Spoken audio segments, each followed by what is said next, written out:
Hello दोस्तों, Radhe Radhe. Welcome back to व्रत विधि उपाय। कैसे हैं आप सब लोग? आशा करती हूँ सब लोग बहुत अच्छे हैं। आज के हम देखेंगे कि जया एकादशी की बहुत ही सरल पूजा विधि।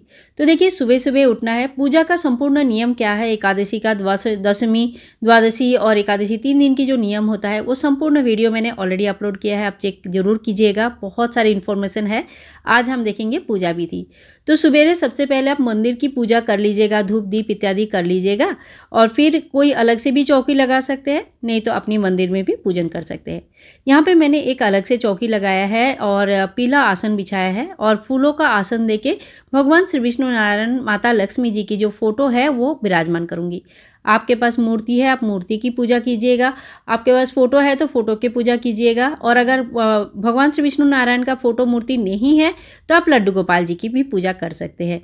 ठीक है, कहने का मतलब है श्री कृष्ण भगवान का किसी भी स्वरूप का पूजन आप इस दिन कर सकते हैं। तो यहाँ पे मैंने एक थाल लिया है और इसमें थोड़ी सी पीला फूल का आसन लगाया है। हमारे नन्हा मुन्ना प्यारा सा लड्डू गोपाल जी आ गए हैं और इनको हम स्नान कराएंगे। जब स्नान कराते हैं तो ओम नमो भगवते वासुदेवाय नमः, इस मंत्र का कम से कम 3 बार जप तो आपको करना ही चाहिए। आप चाहे तो 11 बार, 21 बार, 58, 51 जितनी भी चाहे ज़्यादा संख्या में कर सकते हैं कि, लेकिन कम से कम 3 बार जप आपको करनी चाहिए स्नान के समय। इसके बाद अच्छी तरह से ठाकुर जी को हम पोंछ लेंगे। और एकादशी के दिन बहुत लोग तुलसी को जल नहीं देते हैं, तो ये जो जल है आप किसी भी पौधे में डाल सकते हैं। ठीक है। और तुलसी, देखिए तुलसी के पत्ते जो जरूर आपको तोड़ के रखना है। दसवीं के दिन से ही एकादशी के दिन तुलसी के पत्ते नहीं तोड़ा जाता है। तो इन सारे नियम को आपको बहुत बार बता के रखा है। ठाकुर जी को इस दिन पीला कपड़ा धारण करवाया जाता है। तो आपके पास अगर पीला वस्त्र है तो ठाकुर जी को जरूर जो है ना पीला वस्त्र धारण करवाए। अपना भी पीला वस्त्र पहन सकते हैं, बहुत अच्छा माना जाता है। और अगर नहीं है तो आप पिंक कलर का वस्त्र जो है पहन सकते हैं। माता लक्ष्मी को पिंक कलर, लाल कलर बहुत प्रिय होती है। तो ठाकुर जी को इस तरह से हमने तैयार कर लिया है। और जब भी आप पूजा करने बैठेंगे तो सारे सामान लेके बैठिए। जैसे व्रत कथा पढ़ेंगे तो व्रत कथा का बुक, साथ में फल वगैरह, आरती की तैयारी, फूल की तैयारी, सभी चीज़ों का तैयारी करके बैठिए। नहीं तो बार बार उठना पड़ता है, तो इस तरह से पूजा में मन नहीं लगता। तो अभी देखिए, हमने फूलों का आसन लगा के ठाकुर जी को विराजमान किया है और एक दीपक को बहुत सुंदर तरीके से तैयार कर लिया है। पूजा जब हम शुरू करते हैं तो सबसे पहले हम दीपक को प्रज्वलित करते हैं। तो हमने भी यहाँ पे एकादशी की पूजन शुरू करेंगे तो दीपक को प्रज्वलित करेंगे, अग्निदेव को आह्वान करेंगे कि हे अग्निदेव आप आइए, पूजा में रह के पूजा का साक्षी बनकर पूजा को संपूर्ण करने में हमें मदद कीजिएगा। इसी तरह से आप दीप प्रज्वलित होने के बाद धूप प्रज्वलित कर लीजिएगा और घर में एक सकारात्मक ऊर्जा के क्रिएट होता है, बहुत अच्छा खुशबू आता है, एक बहुत अच्छा सा माहौल बन जाता है पूजा वाला, जो मन को शांति देती है, अच्छा लगता है। इसके बाद आप चंदन से टीका जरूर कर लीजिएगा और हमारे छोटे से नन्हे मुन्ने गोपाल जी को साथ में, अगर अपने फोटो का पूजन कर रहे हैं तो फोटो में जो भी देवी देवता वर्तमान है सभी देवी देवताओं को आपको टीका करना चाहिए, क्योंकि वो सभी आपके पूजा में आए हैं। ठीक है। इसके बाद देखिए, माता लक्ष्मी को आप रोली से या लाल चंदन से भी कोई टीका करते हैं, लेकिन रोली से और सिंदूर से टीका करना ज़्यादा अच्छा माना जाता है। लाल रंग उनको बहुत प्रिय होते हैं। फिर सुगंधि स्वरूप हम इत्र चढ़ाएंगे। शुक्र ग्रह को भौतिक सुख सुविधा के लिए इत्र चढ़ाना भगवान को बहुत अच्छा माना जाता है। एक फूलों में थोड़ी सी इत्र लगा के हम भगवान श्री विष्णु नारायण, माता लक्ष्मी को चढ़ाएंगे। ठीक है, इत्र जरूर चढ़ाइएगा। अब देखिए, जो हमारे बसंत पंचमी की पूजा हुआ है उस दिन से रंग पंचमी तक 40 दिन की होली ठाकुर जी खेलते हैं। तो इसके बाद से जो भी पूजा होगा आपको थोड़ी सी गुलाल फूलों में लगा के ठाकुर जी को जरूर चढ़ाना चाहिए। ठाकुर जी को मैंने गुलाल का टीका भी कर दिया, भगवान श्री विष्णु नारायण को भी गुलाल का टीका कर दिया। तो आप पूजा में गुलाल जरूर चढ़ाइएगा, क्योंकि ठाकुर जी को होली खेलना बहुत अच्छा लगता है, बहुत ही अच्छी तरह से मुस्कुराते हैं।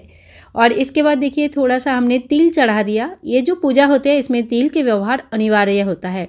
आप तिल की मिठाई की भोग लगा सकते हैं, तिल से हवन कर सकते हैं। ठीक है। अब कलावा स्वरूप वस्त्र हम भगवान को अर्पण करेंगे। लड्डू गोपाल जी पहले ही वस्त्र पहना के रखे हैं हमने। और इसके बाद जो है ना ठाकुर जी को हम फूल अर्पण करेंगे। तो फूलों में अगर आपको पीला फूल मिल जाता है तो बहुत अच्छा है। ठाकुर जी को पीला रंग बहुत प्रिय होता है और बहुत आसानी से मिल भी जाता है। तो अगर नहीं तो जो भी फूल आपके पास है वो फूल अर्पण कीजिएगा। इस दिन पीला चीज़ों का भोग लगाया जाता है। फलाहारी भोग होता है तो आप केले का भोग लगा सकते हैं और बेर का भोग लगा सकते हैं, आंवले का भोग लगा सकते हैं। जो भी मौसमी फल है उन सभी चीज़ों का भोग लगाया जाता है। ठाकुर जी को हमने यहाँ पे एक जो भोग लगाने के बाद 1 लोटा जल चढ़ाएंगे, क्योंकि भोग के बाद हमें जल चढ़ाना ज़रूरी होती है। भोग अपनी इच्छा से आप बहुत ही अच्छे अच्छे भोग लगा सकते हैं। मैंने बस आपको एक डेमो पूजा करके दिखाया तो एक भोग लगाया है, ठीक है।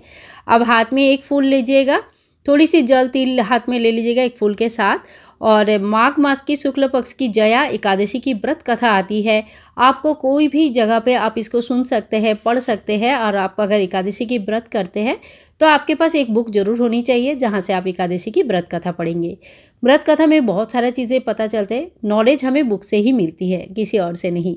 व्रत कथा पढ़ने के बाद व्रत कथा की बुक को मैं यहीं पे रख दूंगी, साथ में जो फूल है वो भी कथा के बुक के ऊपर रख देंगे। तो देखिए बहुत ही सरल तरीके से लगभग हमारा पूजा जो है संपूर्ण हो जाता है। इसके बाद आप चाहे तो हवन कर सकते हैं। हवन की विधि भी ऑलरेडी मेरे चैनल पर है, आप चाहे तो सर्तिला एकादशी की हवन विधि देख सकते हैं। और अगर हवन नहीं करना चाहते हैं तो देखिए यहाँ पे हमने कपूर से आरती कर देंगे। तो ठाकुर जी की जो भी आरती आपको आता है वो आरती गाकर या सुनकर आप भगवान की आरती कर सकते हैं। तो देखिए यहाँ पे मैंने भगवान की आरती कर दिया है। आरती होने के बाद हाथ में थोड़ी सी जल लेंगे और आरती के चारों तरफ से वार देंगे 3 बार। और इसी तरह से आरती को शांत करना कहते हैं। तो इसी तरह से आचमन कर लेंगे और पूजा संपूर्ण हो जाता है। आप चाहे तो इस दिन थोड़ी सी दक्षिणा निकाल के रख सकते हैं, या द्वादशी के दिन भी आप पारण के समय दक्षिणा वगैरह निकाल के रख सकते हैं। जो दक्षिणा दान करने के बाद आपको पारण कर लेनी चाहिए। आज के ये पूजा विधि आप लोगों को कैसे लगा ज़रूर बताना। एकदम सरल सादा सीधा तरीके से पूजन करेंगे तो चीज़ों को कंटिन्यू कर पाएंगे, नहीं तो बहुत ही ज़्यादा मुश्किल हो जाता है कोई भी चीज़ को कंटिन्यू करना। आशा करती हूँ वीडियो आप लोगों के लिए हेल्पफुल है। अगर हेल्पफुल है तो प्लीज़ एक लाइक ज़रूर कीजिएगा।